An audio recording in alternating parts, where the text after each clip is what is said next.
In this video, let us learn about variables. Variables are the names given to data. Variables have data type. Variable is a place where we will store the data in our program. See, if we have data, then we can process upon the data, where to keep the data. So we take variables and store it. In mathematics also, we have the concept of variables. Like if you write any function, let us say f of x. What is this x? Suppose 3x square plus 4x. So what is this x? X is a variable. So whatever the value of variable is, we substitute here and get the answer. So the same concept, x can have some value. So that concept, right, is taken in programming also. So we have variables. So variable should have data type, means what type of value in. So let us see how to use variables. So here, suppose I want to store a roll number of a student. So roll number is which type? Integer type. It will not have a decimal point. The roll number is 2.5. No, it will be integer type. And that too, roll number will not be negative. So we will not be storing negative. But roll number will not be in thousands also. Just roll number 1, roll number 2, roll number 3 like this. 1 digit, 2 digit, 3 digit number at most. So we will take integer type. So I'll take a variable of type integer. So this is the method of declaring a variable. This is a variable name and this is the data type. So you have to declare the variable before using it in the program. So every variable must be declared and then only it is used.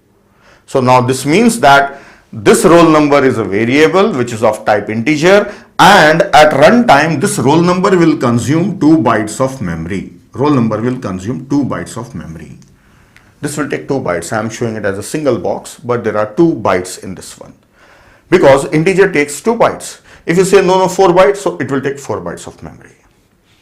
And we know very well that every byte in the memory will have its address. So let us assume the address is 200. So the next byte is 201. So these are 2 bytes actually. 200 and 201.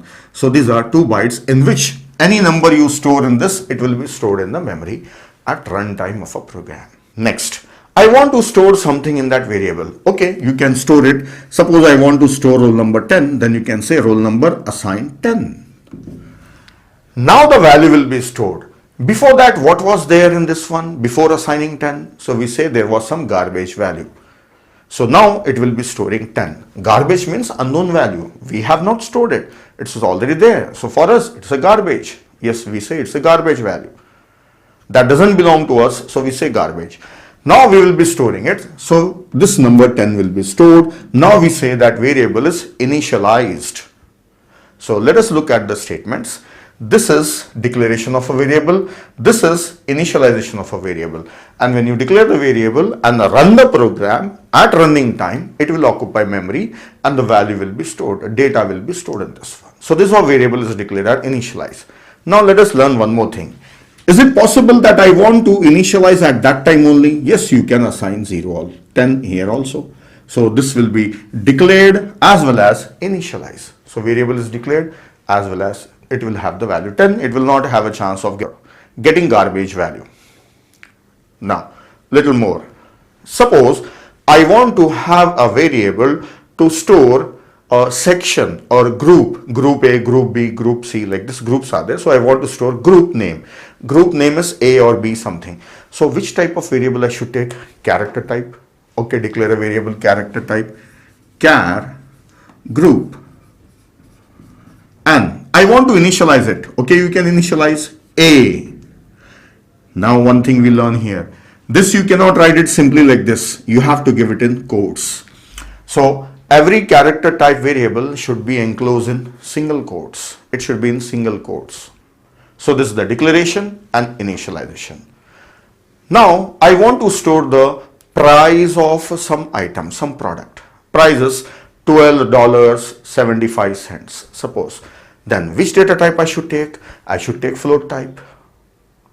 Is your number very large? No, not much large. So you don't need double. That float is sufficient. So let us see how to declare float and initialize it. So float data type and it is price, and I want to store $12.75 and better write F here. After float number, you should write F to show that it is float. Though it is not compulsory, but it is better if you write F. Otherwise, if you don't write F, it will assume it is double. By default, if you write any number, then it will be taken as double, right? Float number, decimal if you write. So if you want to write float, then better write F. Even if you don't write F, it's not an issue here. It will understand that, okay, you are declaring float, so it will take it. Otherwise, at other places, you have to write F. So these are the important things. Integer type variable and initialization, character type initialization, float type initialization. So this is how you can declare the variables and initialize.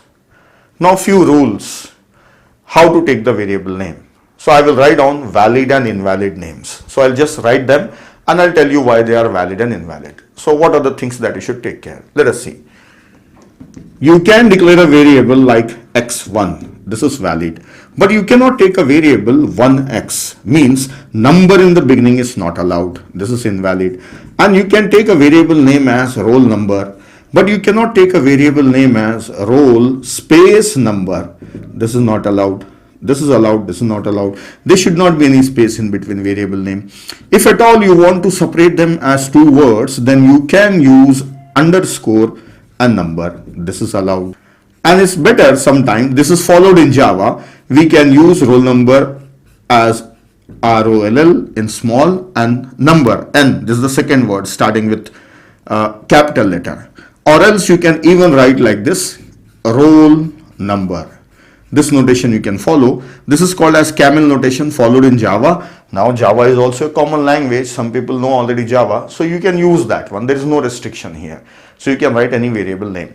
So this will be better, easy for understanding. And even you can follow this. Most of the C++ programmer follow this one. They use every word first letter as capital. Then one last thing. When you are giving variable name, don't give the names like x1, x2, a, b, c.